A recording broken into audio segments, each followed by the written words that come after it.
Ассаламу алейкум, кадырман көрөрман жана угарман. Марбатуудан көрүп жаткан биздин бардык мекендештерибиз. Ыйык Рамазан айында куттуу орозо долбоору аны алып барган мен Гүлназ Эркинбек кызы. Кадырман көрөрман, бүгүн биздин берүүгө коногубуз чакырганбыз. Тааныштырып өтсөм, маданияттын мыкты кызматкери, коомдук ишмер Гүлнур Асанова менен маек курмакчыбыз. Ассаламу алейкум, кош келдиңиз. Алейкум ассалам. Карманыңызыбыз кабыл болсун. Рахмат, бирге болсун. Амин. Биздин кыргыз элибиз менен саламдашып өтсөңүз болот. Саламатсыздарбы, урматтуу кыргыз элим, мусулмандар, ассаламу алейкум. Орозоңуздар кабыл болсун, ыйык Рамазан айы кут болсун. Гүлнур айым, биз ушул орозондагы бүткөн отурабыз. Деги эле быйылкы орозону кандай кармадыңыз? Башка жылдагы орозолордон салыштырмалуу быйылкы орозо эмнеси менен айырмаланды? Ушул тууралуу айтып өтсөңүз. Быйылкы орозо баарынан деле байкалып атса керек, көбүнчөсүндө сурап калсам деле баарына абдан жеңил өтүп атат деп айтып атышат. Ошондой эле мага да абдан жеңил өтүп атат. Сөйденде эч кандай курсагым ачуу, же болбосо суусаа, чарчоо деген жок болуп атат. Негедир энергиянын агылып атканы быйыл сезилип атат да. Ушунчалык жеңил өтүп атат, билбейм, бул мен үчүн. Бирок көптөр эле айтып атат, ушундай жеңил өтүп атат деп. Деги эле бул орозону качантан бери маани берип өзгөчө тосуп келесиз? Даярдык менен. Негизи окуучу кезимде баштагам, 9-класстарда болсо керек. 7-6 класстарда кармаганда баягы ата энең көрө эле, же болбосо тууган уруктарды көрө эле, туурап кармаган болсом, азыр болсо өтө маани берип, Рамазан айынын сооптору тууралуу, негизи эле пайдасы тууралуу көп окуп билген соң, мындай Рамазан айын аябай күтүп, аябай сагынып тутасың да. Гүлнур айым, ушул мен сизден сурагым келип турат да. Деги эле адам баласы бул дүйнөгө келгенден кийин негизи динге келүү үчүн көптөгөн көйгөйлөр, себептер болот экен да. Динге кандайдыр бир көйгөй менен келсе, же кээ бирөөлөр кандайдыр бир оору менен келсе, сиз динге кантип келип калдыңыз? Чындыгында динге жараткан өзү ар кандай себептер менен алып келет. Бирок бардыгы Аллахтын колунда. Аллах каалаганда ушундай ыйманды жүрөккө салат да.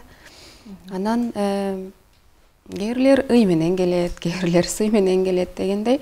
Менде болсо көп жылдык мындай даярдануу болгон, көп жылдык кыял болгон, мисалы жолго салууну, ушул жолуктун жоопкерчилигин өтө мындай бир сезүү менен кабыл алып, анан мындай көп убакыт даярдануу менен болду десем болот да.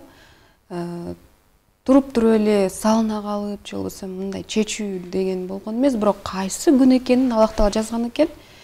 Ушул багы аты жаман илдет, ковид дейбизби, ошол ковидтен кийин болду да. Баардыгыбыз үйдө отуруп калган кез, ошондо тереңирээк түшүндүк окшойт го ден соолуктун кадырын, деги эле адамзат эмне себепке жаралды бул дүйнөгө.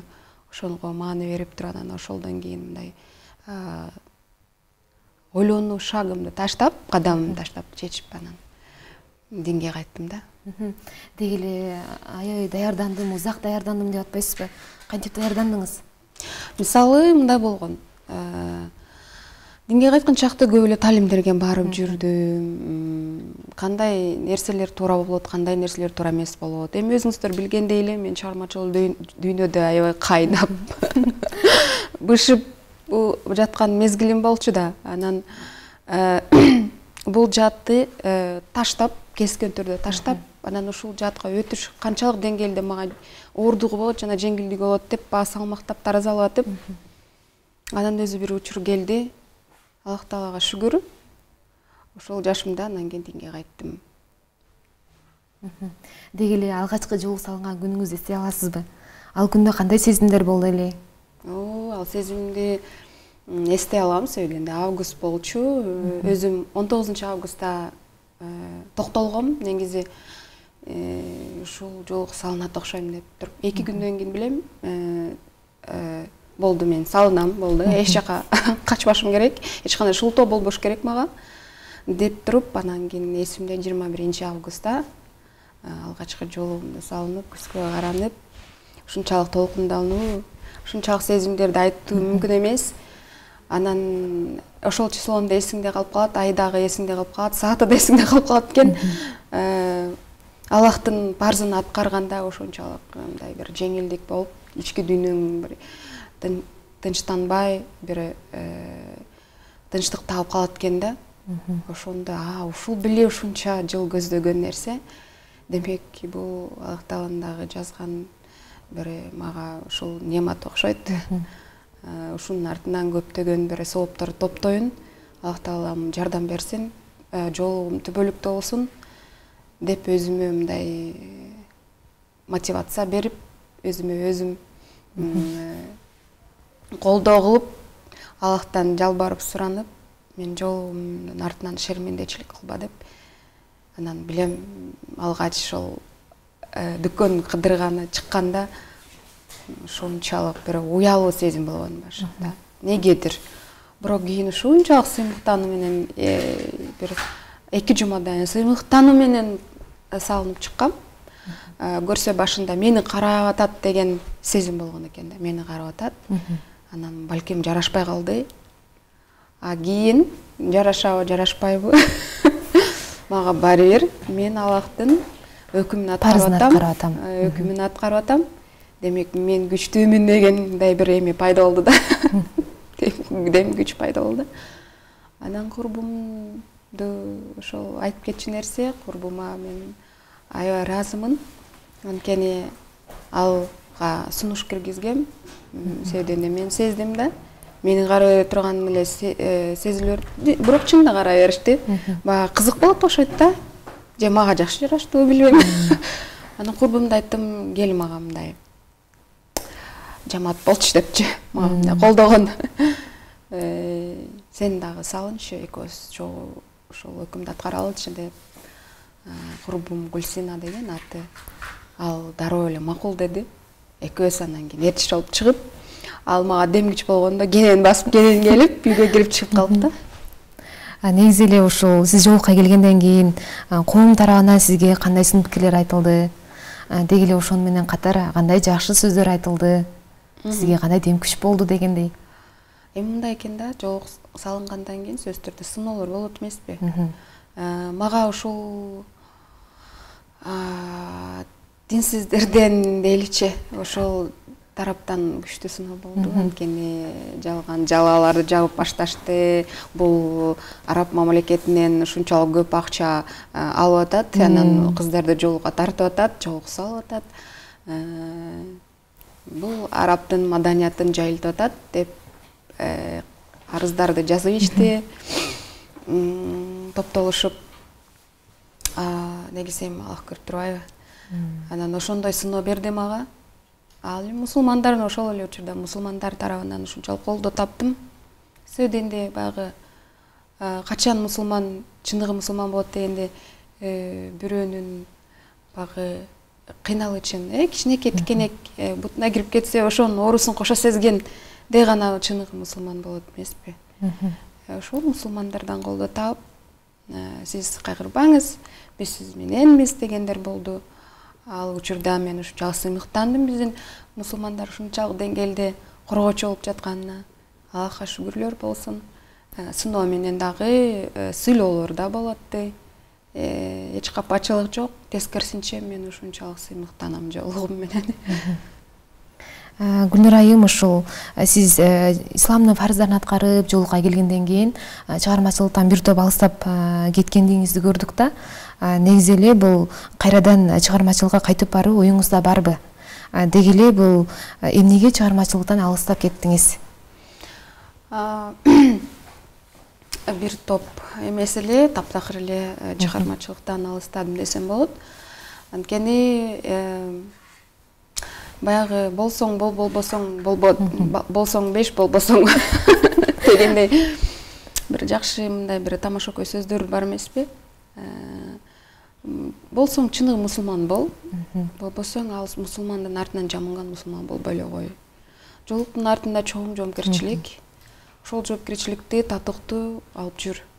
деген миссияларды кое алгам өзүмө. Анан албетте исламдын фарстарын аткарууда бул чыгармачылык тоскоолдук жаратат. Негизи чыгармачылыгымды токтоттум. Ушул Аллахка тобокел кылып туруп, чыгармачылыгымды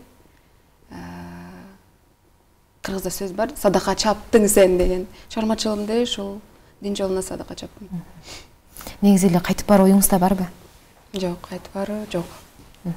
Негизи бирок кээде сагынып кайра чыгармачылыкка барсамбы деген ой келеби сизде? Жандай такыр келбейби? Шайтан азгырганда келет. Муну айтып, чыгармачыл адамдарды шошутпай эле коет. Адам баласы унутчак деп айтылат го, инсан унутчак депчи. Анан батыл унутабыз да. Кээ учурда ошондой мезгил болгондо мен сөзсүз түрдө өзүмө мындай силкинчүү нерселерди өзүмө жазып алгам. Өзүмдү ойгото турган. Ошондо өзүмдү ойготтум. Бирок коомдо эмес, үйдө албетте комузумду алып, кээде болот, мындай күлөрдү чертип, кыргыздын улуттук музыкасын үйдө жаңыртып коем. Ал үйдө болот. Болот эмеспи? Ошентип ал моменттен чыгып кетем. Себебинде таптакыр эле мен баягы башотум менен киришкен фанаттарды дагы мындай анча ал тарапта эмесмин да. Мен баягы алтын ордону кармаган, ушундай бир чекти өзүмө жактырган канча инсан деймби, өзүмдү ой инсанмын ала. Түшүнүктүү. Гүлнур айым, сиз бул тармактангандан кийин сиздин жашооңузда кандайдыр бир өзгөрүүлөр болдубу? Албетте, ушул тармакка деги эле бул тармак биринчи тармактан экинчи тармакка өткөндө чоң революция болот экен да. Албетте өзгөрүү, сен өзүңдүн мүнөзүң жакшы жакка өзгөрүүлөрдү байкайсың. Мен айтам, ошол жолуктун артынан сабырдуулукка үйрөнүп атам депчи. Сабырдуулуктун жеткен чегине жете элекмин, бирок мен ушул динден сабырдуулукту ушунчалык керемет экенин сездим да. Багы улуу сахабалар, пайгамбарлардын сабырдуулугуна жетпесем дагы кандайдыр бир деңгээлде ушул сабырдуулукту мындай бир тутуп алдым да. Себебинде ушул сабырдуулук менен сен кыйынчылыктарды көп ситуациядан чыгып кетет экенсиң. Мага ушул плюс болуп атат. Гүлнур айым, мен сиздин жеке жашооңуз жөнүндө сурагым келип турат. Деги эле сиздин жеке жашооңуз табышмак бойдон ушуну айтып өтсөңүз. Чынында туура эле канча жылдан бери ушул жеке жашоо тууралуу мен дагы акыркы билбем кайсы гезит журналга сайтка бердим, эсимде жок, бирок акыркы сөзүм бар эсимде. Мен жеке жашоомду кулпуладым деген. Ошол ачкычын ача элекмин, ачкычын бир унутуп койдум кайсы жерге койгонумду. Ошону тапсам айтам, салып туруп, ачып туруп. Ошол. Гүлнур айым, ушул азыркы учурда сиздер Рамазан айында кандай жакшы иштерге себепчи болдуңуздар?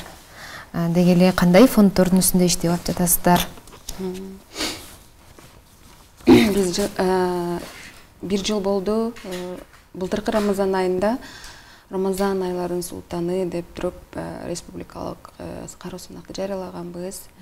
Ошо сиздердин жардамыңыздар менен да ушул жерде эфирлерди өткөрүп жатканбыз. Ыраазычылык билдирем. Анан ошол кароо сунакты да жыйынтыктап алганбыз, жеңүүчүсүн аныктаганбыз, умрага жолдомо бергенбиз, 100 000 сомдун ээсин тапканбыз. Ошол эле сынакты быйыл да жарыяладык. Мына буюрса бүткөнү калды. Бүгүн 18 болсо, 2 күндөн кийин жыйынтыкталат. Андан буюрса дагы ошол умранын ээсин жана 100 000 сомдун ээсин тапкан турабыз. Бул Рамазан ичинде биз дагы ушул биздин жамаатыбыз, Ак багыт коомдук фондунун жамааты бир соопко дагы ээ болуп атабыз деген ниетибиз болуп атат. Негизи ниет Аллахтын ыраазычылыгын табуу болчу. 10 багыт койсок, ошо 10 багыттын ичтен бардыгы ушул динге кызмат кылуу, жакшылыкта жарышуу, мусулмандарды ынтымакка чакыруу жана ушул ыйык күндө Куран бетин барактарын ачуу, ошол ар бир аятты жаттаган сайын, же хадисти жаттаган сайын биз да ушул соопко илинели деп жамаатыбыз жакшы аракет кылып атабыз. Андан буюрса ушул багыттын ээсин табып сиздер аркылуу да чагылдырабыз, элге жеткиребиз. Да буюрса 22 апрель күнү айтка отурулайбыз дайым. Негизи максат ушул майрамдоо, жакшы майрамдоо, майрамдык маанай тартуулоо мусулмандарга. Да буюрса ушул өлкөбүздүн Бишкек шаарындагы ресторандардын биринде ошол былтыркы сынактын экинчи стартталган экинчи жыйынтыгын чыгарабыз. Ушул Ак Багыт коомдук фонду деп калдык. Деги эле бул фонд кантип түзүлүп калган? Эмне себептен Ак Багыт коомдук фонду деп атадыңыздар? Бул бир жыл мурун ошо мени тепкилеп жатканда,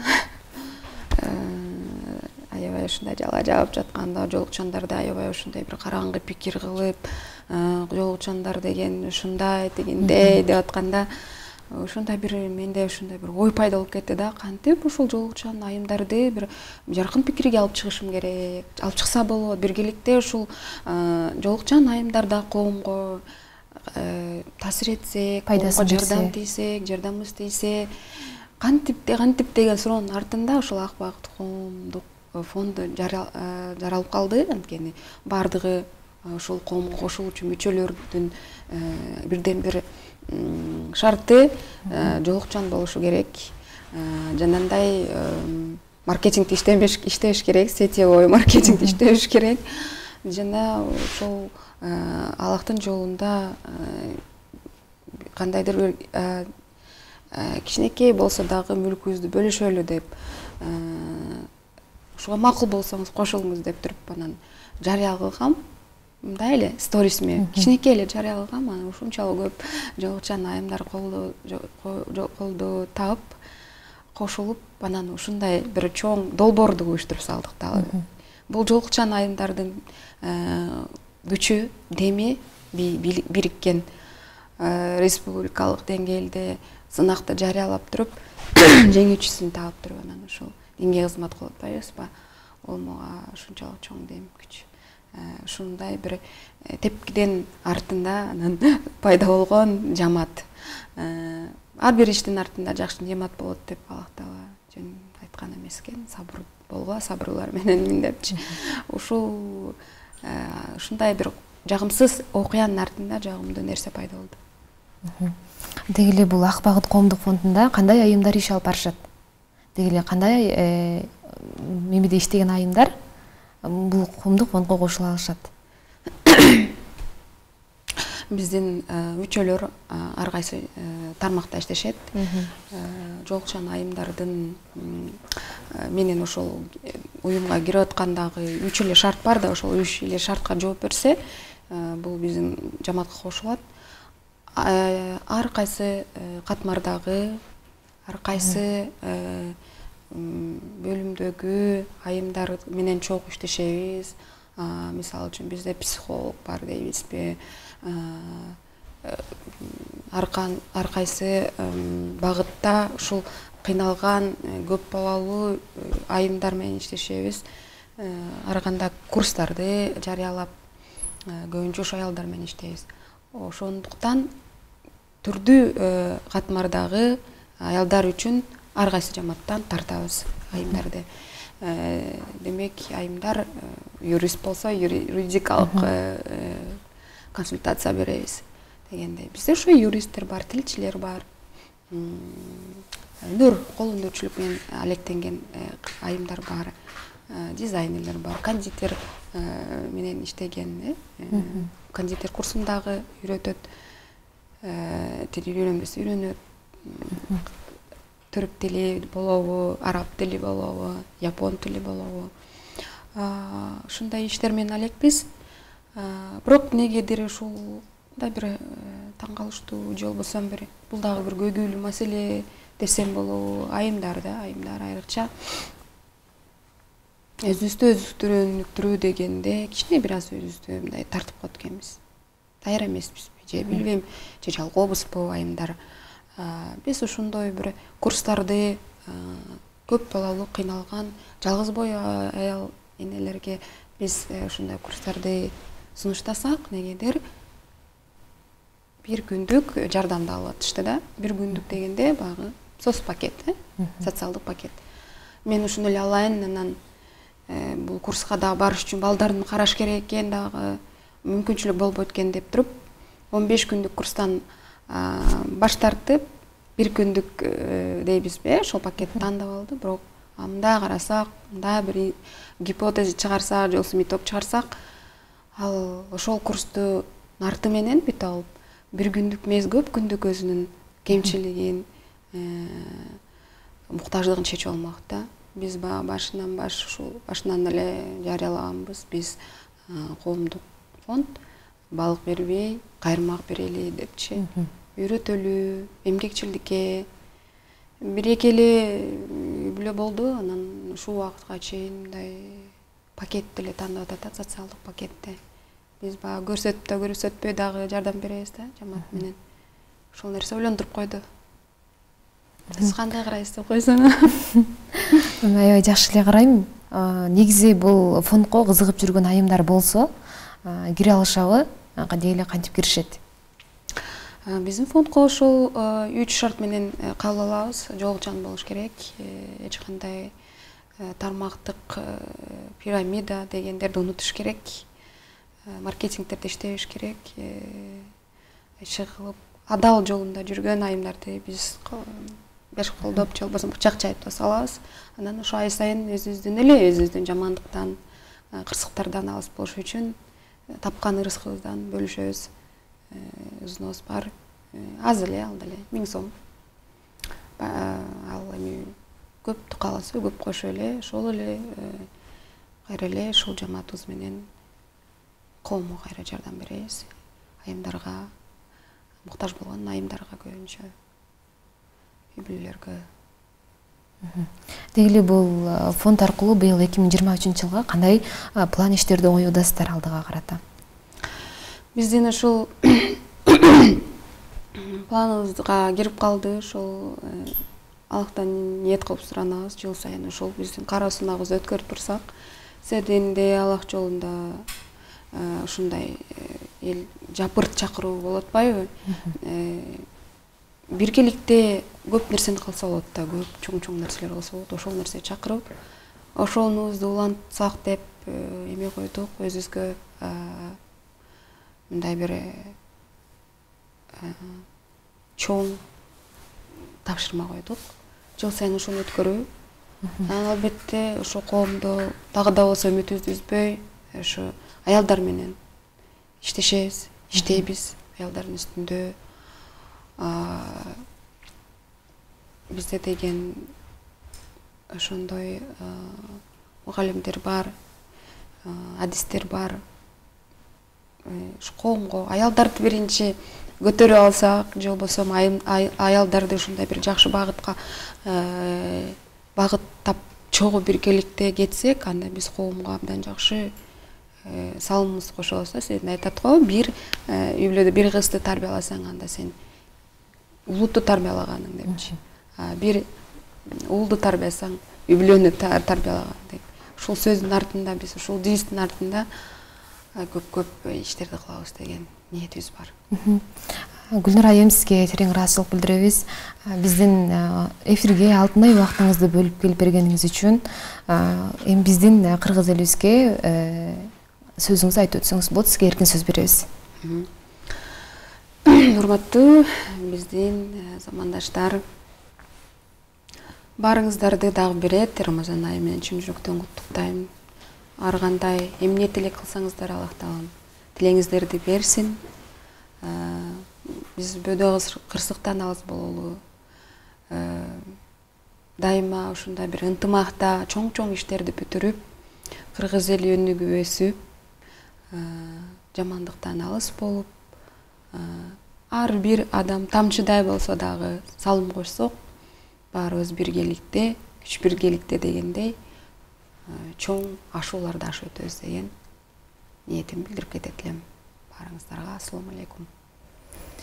Кадырман көрөрман, мына бизге бөлүнгөн убакыт соңуна келип жетти. Биздин эфирде конокто маданияттын мыкты кызматкери, коомдук ишмер Гүлнур Асанова болду. Эфирди алып барган мен Гүлназар Эркинбек кызы болдум. Кийинки эфирден жолукканча ассалам алейкум.